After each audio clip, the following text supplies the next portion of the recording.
नमस्कार, आप देख रहे हैं स्वामी न्यूज और मैं हूं राजीव शर्मा। आइए चलते हैं दिन भर की खास खबरों की ओर। अजमेर से दूसरी बार सांसद चुने गए भाजपा के भागीरथ चौधरी को केंद्रीय मंत्रिमंडल में मंत्री बनाया जाएगा। बता दें कि भागीरथ चौधरी ने कांग्रेस के रामचंद्र चौधरी को भारी बहुमतों के अंतर से हराया था। नई मोदी सरकार में भागीरथ चौधरी को मंत्री पद मिलने की घोषणा होने पर भाजपा के पदाधिकारी और कार्यकर्ताओं ने एक दूसरे को बधाई दी। नई मोदी सरकार के संभावित मंत्रियों को मंत्री पद मिलने के लिए फोन पहुंचना शुरू हो गए हैं। इसमें अजमेर से दूसरी बार सांसद चुने गए भागीरथ चौधरी का नाम भी शामिल है। अजमेर से भागीरथ चौधरी ने कांग्रेस के प्रत्याशी रामचंद्र चौधरी को 3,29,000 से ज्यादा मतों से हराया है। आज शाम को प्रधानमंत्री मोदी शपथ लेंगे। राजस्थान से भाजपा सांसदों में सबसे पहला नाम भागीरथ चौधरी का निकलकर सामने आया है। अजमेर के भागीरथ चौधरी केंद्रीय मंत्रिमंडल में मंत्री पद पर आसीन होंगे। आमजन के साथ ऑनलाइन धोखाधड़ी के मामले लगातार सामने आ रहे हैं। अज्ञात व्यक्तियों द्वारा फोन कॉल के माध्यम से लालच देकर लोगों की गाड़ी कमाई को आसानी से हजम किया जा रहा है। ऐसा एक मामला अजमेर के माकड़वाली रोड का सामने आया, जिसमें लोन देने के नाम पर पीड़ित से सारी इन्फॉर्मेशन ले ली गई। इसके तुरंत बाद परिवादी के खाते से 1,07,000 की राशि कट गई। इस पर पीड़ित ने अज्ञात व्यक्ति के खिलाफ कृष्णगंज थाने में मुकदमा दर्ज कराया। आए दिन ऑनलाइन ठगी होने के मामले लगातार सामने आ रहे हैं। ऐसा एक मामला माकड़वाली रोड का सामने आया। पुलिस ने जानकारी देते हुए बताया कि परिवादी महेंद्र सावरिया के पास अज्ञात व्यक्ति का कॉल आया था और उसने उसे लोन देने का लालच भी दिया, जिस पर परिवादी ने अपना खाता नंबर, OTP और अन्य जानकारी आरोपी के साथ शेयर कर दी।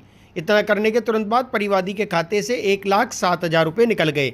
इस पर परिवादी ने अज्ञात आरोपी के खिलाफ कृष्णगंज थाने में मुकदमा दर्ज कराया। पुलिस ने मामला दर्ज कर जाँच शुरू कर दी है। एक परिवादी है महेंद्र सामरिया, चंद्र प्रभु नगर मकड़ा रोड अजमेर का, जिनके पास 4 जून को एक अननोन नंबर से कॉल आया था और लोन देने के नाम पे उन्होंने ठगी हुई थी, जिसके खाते से 1,06,917 रुपये निकल गए थे। क्या बात है? उनसे लोन देने के नाम से उसने OTP और ये खाते नंबर संख्या ये सारी उसने आरोपी लेते रहा था और उन्हें परिवादी ने OTP वो सारी देते रही। कौन है परिवादी? क्या नाम है? कहाँ से रहने वाला? महेंद्र सामरिया, चंद्र प्रभु नगर मकड़ा रोड अजमेर का। 420। आपका परिचय? मोतीराम हेड कांस्टेबल, पुलिस थाना कृष्णगंज अजमेर। आज सर्व समाज की ओर से राष्ट्रीय निर्माण में समाज की भूमिका, योगदान और महत्व पर एक विचार गोष्ठी कार्यक्रम का आयोजन किया गया। इस कार्यक्रम में भाग लेने के लिए वरिष्ठ पत्रकार और प्रखर वक्ता पुष्पेंद्र कुलश्रेष्ठ पहुंचे। उन्होंने समाज के उत्थान और समाज में व्याप्त अनेक प्रकार की कमियों पर प्रकाश डालते हुए इन्हें दूर करने के सुझाव दिए। सर्व समाज की ओर से राष्ट्र निर्माण में समाज के योगदान और महत्व पर आज एक विचार गोष्ठी का आयोजन किया गया। इस कार्यक्रम में भाग लेने के लिए वरिष्ठ पत्रकार और प्रखर राष्ट्रवादी वक्ता पुष्पेंद्र कुलश्रेष्ठ अजमेर पहुंचे। इस मौके पर उन्होंने कहा कि समाज को अपनी भूमिका तय करनी चाहिए। उन्होंने अपने विचार व्यक्त करते हुए कहा कि समाज में अजीब सी परंपराएं हैं, जिसमें लोगों का यह मानना होता है कि जो बड़े पद पर चला जाता है वह ज्ञानी होता है, जबकि पद से ज्ञान का कोई लेना देना नहीं है। उन्होंने अपने 1.5 घंटे के उद्बोधन में समाज में खामियां क्या हैं और उनको कैसे दूर करना चाहिए, इस पर प्रकाश डाला। उन्होंने अपने उद्बोधन से उपस्थित लोगों को मंत्रमुग्ध कर दिया। इस कार्यक्रम में मुख्य अतिथि दक्षिण विधायक अनीता बधेल रही। कार्यक्रम की अध्यक्षता ब्लॉग लेखक SP मित्तल ने की। इस कार्यक्रम में विशिष्ट अतिथि रमेश अग्रवाल रहे। बहुत बड़ी भूल करते हैं कि हमारे समाज में एक अजीब सी परंपरा होती है। हम ये मान बैठे हैं कि जो सबसे बड़े पद पे चला जाता है वो ज्ञानी भी होता है, जबकि मैं मानता हूं पद से ज्ञान का कोई संबंध नहीं। और जब समाज इस तरीके से ऐसे लोगों की स्तुति करने लगे, ऐसे लोगों को विद्वान मानने लगे क्योंकि उनको ऐन गैन प्रकरण से कोई पद मिल गया है, तो फिर समाज की दुर्गति होना निश्चित है। इसलिए समाज को अपनी भूमिका तय करनी चाहिए कि हम अपनी भूमिका लोगों को चुनाव जिताने,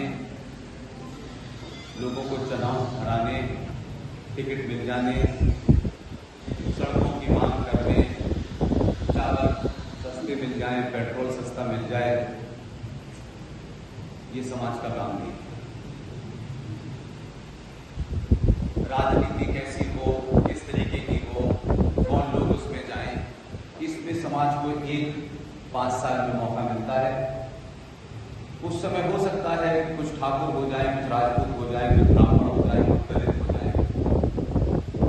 मेरा मानना है कि आप 5 साल तक जो रहना चाहे रहे, अपनी अपनी जाति के ऊपर आपको अगर अभिमान है तो होना चाहिए, लेकिन ये ध्यान रखिए कि 5 साल में एक दिन के 24 घंटे, 24 घंटे का 1 घंटा और 1 घंटे का 2 मिनट आपके 5 साल का भविष्य है। किस तरह का कार्यक्रम? आज हमारे सर्व समाज अजमेर की ओर से अजमेर में प्रखर पत्रकार और प्रखर राष्ट्रवादी वक्ता पुष्पेंद्र कुलश्रेष्ठ पधारे। उनके नाम से पूरा देश वाकिफ है, उनके विचारों से पूरा देश वाकिफ है। तथ्यात्मक सबूतों के आधार पर वो हिंदू राष्ट्र और राष्ट्र को बचाने की, राष्ट्र के निर्माण की बात करते हैं। हमने उनसे आग्रह करा कि आज समाज को नई ऊर्जा जागृति देने के लिए समाज का राष्ट्र निर्माण में क्या योगदान है, इसके लिए आप हमारे अजमेर पधारें और यहाँ आके हमारे लोगों को संबोधित करें। उसी के तहत आज लॉयंस क्लब अजमेर में सर्व समाज की ओर से आज ये कार्यक्रम आयोजित किया गया और इस कार्यक्रम में उन्होंने अपने 1.5 घंटे के उद्बोधन में लोगों को मंत्रमुग्ध कर दिया और उनको ये जानने को मजबूर कर दिया कि राष्ट्र निर्माण में आपके योगदान में क्या क्या खामियां हैं, उसको आप किस तरह पूरी कर सकते हैं। इन्होंने विस्तार से चर्चा दी, विस्तार से इसके बारे में जानकारी दी। मैं इसके साथ में हमारे मुख्य अतिथि आज की कार्यक्रम की अनीता बदेल जी थी और साथ में हमारे ब्लॉग राइटर पत्रकार एसपी मित्तल साहब ने आज के इसके कार्यक्रम की अध्यक्षता करी। रमेश जी अग्रवाल साहब विशिष्ट अतिथि के रूप में मौजूद है और ये हमारा बहुत ही सफल कार्यक्रम हुआ।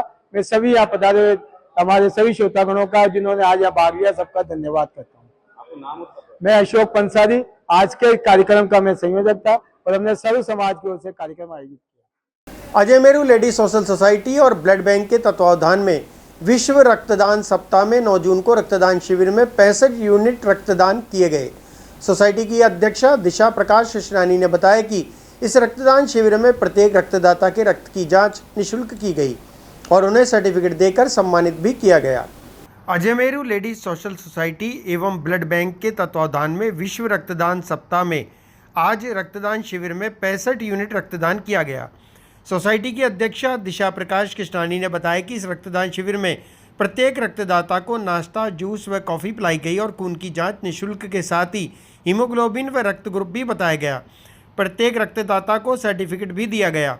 कुसुम आर्य ने बताया कि डॉक्टर जीसी मीणा, विभागाध्यक्ष IHTM और अतिरिक्त अधीक्षक JLN हॉस्पिटल ने उनके द्वारा आयोजित रक्तदान कैंप में विजिट कर सारी व्यवस्थाएं देखकर पूर्ण संतुष्ट हुए। नंदिता राव चौहान ने बताया कि सोसाइटी की मुस्कान शर्मा, नीरू जैन, कुसुम आर्य, प्रमिला मिश्रा, रितु जैन, श्रीतिमा, कुलविंदर, तृप्ति, रीना जैन, रितु मोती रमानी, रितु चौहान, निधि जैन, प्रतिमा, रूबी, रश्मि गर्ग एवं दिशा प्रकाश कृष्णानी ने इस रक्तदान शिविर में सेवाएं देकर सफल बनाया। सोसाइटी की सदस्य रश्मि गर्ग ने शिविर में 2100 की राशि और कुलविंदर कौर ने सर्टिफिकेट भेंट किए। नीरू जैन ने बताया कि ब्लड बैंक के गंगा सिंह जी और डॉक्टर दिशा को उनके अथक प्रयासों के लिए शॉल उड़ाकर श्रीफल भेंट कर सम्मानित किया गया। वह ब्लड बैंक के स्टाफ ने इस रक्तदान शिविर में भरपूर सहयोग दिया। सवलीन कौर और कार्यकर्ता प्रांशित प्रकाश कृष्णानी ने रक्तदाताओं की लिस्टिंग की। 84 रक्तदाता थे, जिसमें से 65 यूनिट की प्राप्ति हुई है। अंत में दिशा प्रकाश कृष्णानी ने ब्लड बैंक स्टाफ, अपनी पूरी टीम और समस्त कार्यकर्ताओं का आभार प्रकट किया। जी मैं बताइए किस प्रकार से आज ब्लड कैंप का रक्तदान का शिविर है। मैं Ajay Meru ladies social society से और हम पिछले 12 वर्षों से रक्तदान शिविर लगवाते आ रहे हैं और ये हमारा 12वां शिविर है। हम अजमेर से अपने खुद के प्रयासों से हमारे शिविर में महिलाओं को, परिवार को बुलाते हैं, उत्साहित करते हैं और प्रोत्साहित करते हैं रक्तदान के लिए। रक्तदान महादान, रक्तदान जीवन दान। आज अभी तक करीब 30 से ज्यादा यूनिट आ चुका है।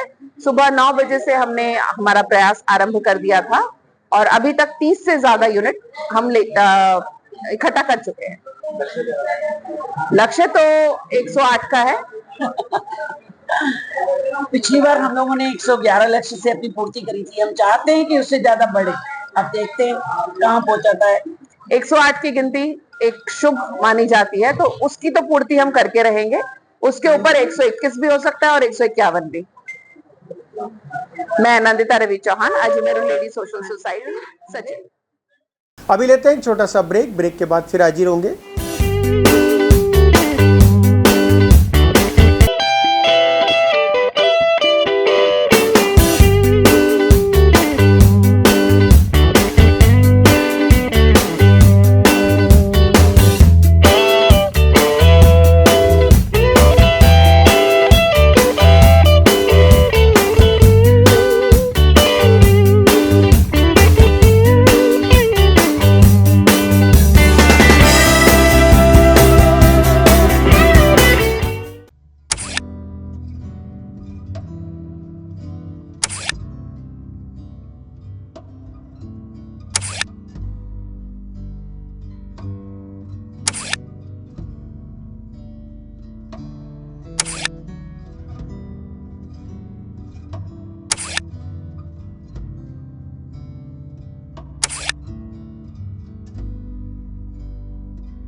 Pizza Point, Kangor. For delicious moments.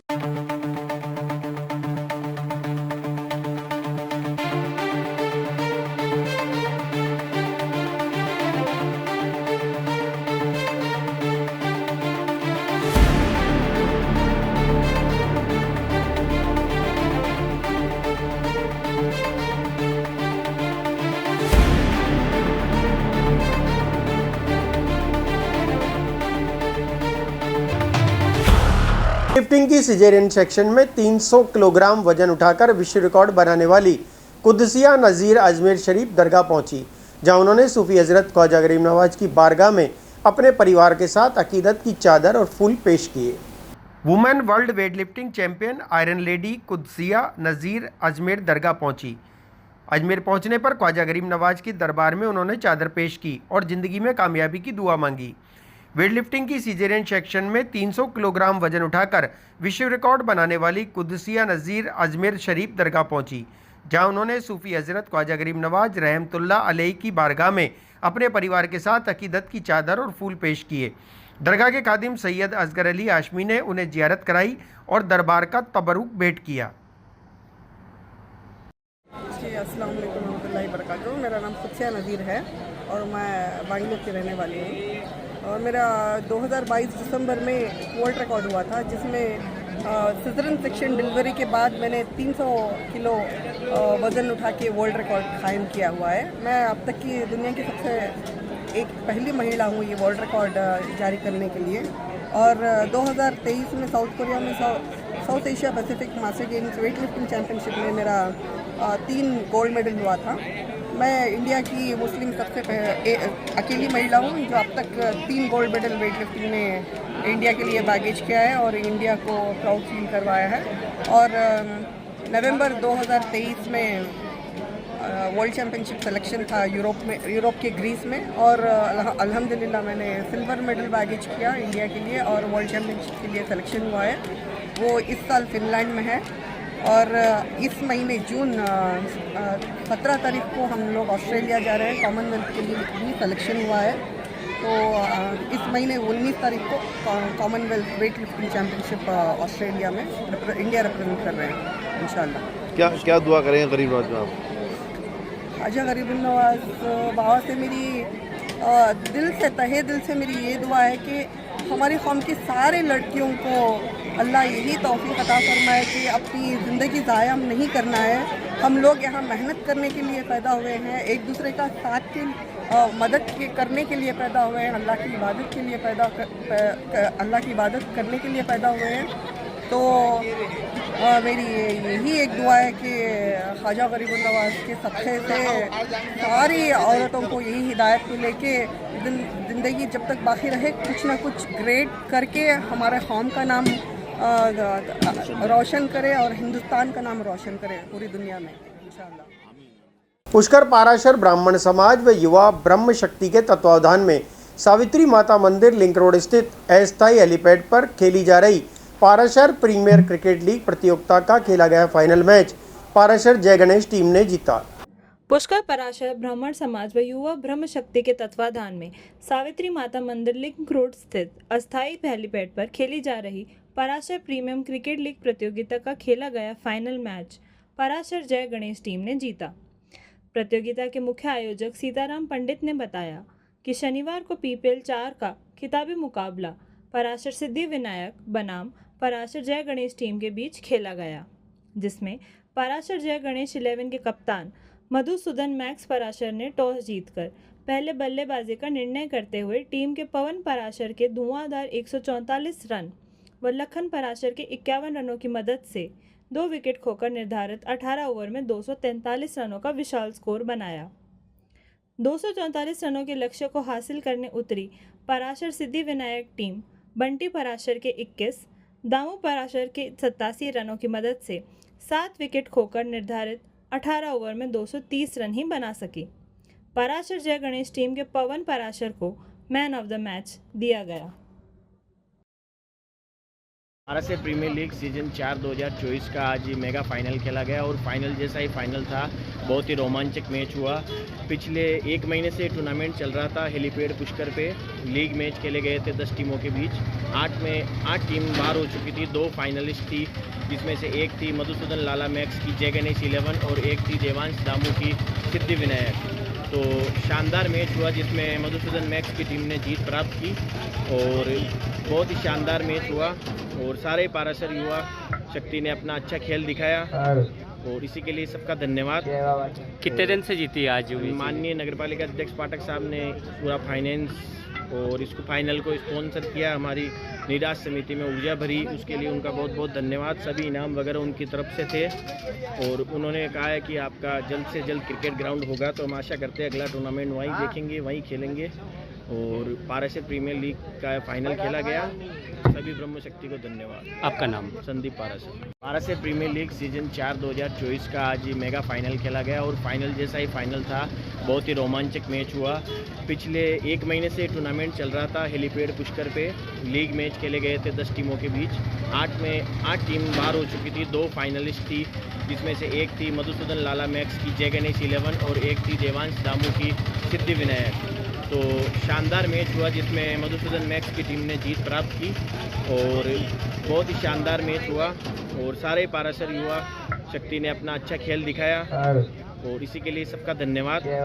कितने दिन से जीती आज? माननीय नगरपालिका अध्यक्ष पाठक साहब ने पूरा फाइनेंस और इसको फाइनल को स्पॉन्सर किया। हमारी निराश समिति में ऊर्जा भरी, उसके लिए उनका बहुत बहुत धन्यवाद। सभी इनाम वगैरह उनकी तरफ से थे और उन्होंने कहा है कि आपका जल्द से जल्द क्रिकेट ग्राउंड होगा, तो हम आशा करते हैं अगला टूर्नामेंट वहीं देखेंगे, वहीं खेलेंगे। और पाराशर प्रीमियर लीग का फाइनल खेला गया। सभी ब्रह्म शक्ति को धन्यवाद। आपका नाम? संदीप पाराशर। पुष्कर में किसान मोर्चा अध्यक्ष के निवास स्थान पर जन संवाद का कार्यक्रम रखा गया, जिसमें वरिष्ठ पत्रकार पुष्पेंद्र कुलश्रेष्ठ ने कार्यक्रम में भाग लिया। पुष्कर में किसान मोर्चा अध्यक्ष घनश्याम भाटी के घर पर जन संवाद का कार्यक्रम रखा गया, जिसमें वरिष्ठ पत्रकार पुष्पेंद्र कुलश्रेष्ठ ने कार्यक्रम में लिया भाग। इस दौरान दक्षिण विधायक अनीता बदेल, पालिका अध्यक्ष कमल पाठक, भाजपा मंडल अध्यक्ष पुष्कर नारायण भाटी, भाजपा महामंत्री अरुण वैष्णव, पार्षद लक्ष्मी देवी पराशर, भगवत भाटी मौजूद रहे। मोदी को विपक्ष ने या इस देश के शत्रुओं ने नहीं हराया। मोदी को हिंदू संगठनों ने और आंतरिक कलह ने हराया है। जिन लोगों को मोदी से परेशानी थी, उन्होंने मोदी को कमज़ोर किया। मैं आज भी मानता हूं कि जो लोग अयोध्या के नागरिकों को, जो लोग बनारस के नागरिकों को बेमतलब गाली गलौज दे रहे हैं, कोई बहिष्कार की बात कर रहा है, वो महामूर्ख हैं। वहाँ के लोगों ने उसे नहीं हराया है। कुछ लोगों का कद 10 साल में छोटा हो रहा था, उन्होंने अपने कद के कारण, अपने स्वार्थों के कारण इस देश के एक महापुरुष को हराया, जो इस भारतीय राजनीति के साथ साथ सनातन सभ्यता के प्रति सबसे संवेदनशील आदमी था। मेरा अभी भी मानना है कि मोदी को, ये मोदी शब्द या मोदी व्यक्ति नहीं है, ये एक ऐसी सोच का आदमी था जिसने आपकी सनातन परंपराओं को, आस्थाओं को, सरोकारों को पुनर्स्थापित करने की युद्ध लड़ रहा था। सिर्फ मंदिरों का पुनरुत्थान नहीं हो रहा था, नालंदा जो दुनिया का पहला विश्वविद्यालय था उसके पुनरुत्थान की कहानी हो रही थी। तो कौन लोग हैं जिनके अपने निजी स्वार्थ भारत के सनातन परंपराओं को स्थापित करने से ज़्यादा। राजनीतिक दिशा जो कुछ दिख रहा है, मुझे लगता है कि ये एक थोड़ी देर का लोगों में असमंजस है। ये सरकार स्थायी होगी और बहुत सारे लोग जो 10 साल से बेरोज़गार थे उसमें से वो रोज़गार ढूंढने कांग्रेस यहाँ आएंगे और उनको स्थायी यहाँ रोज़गार मिलेगा। और सत्ता जब स्टेबल हो जाएगी तब बहुत सारे वो काम होने हैं जिन कामों की कल्पना लोगों ने नहीं की थी।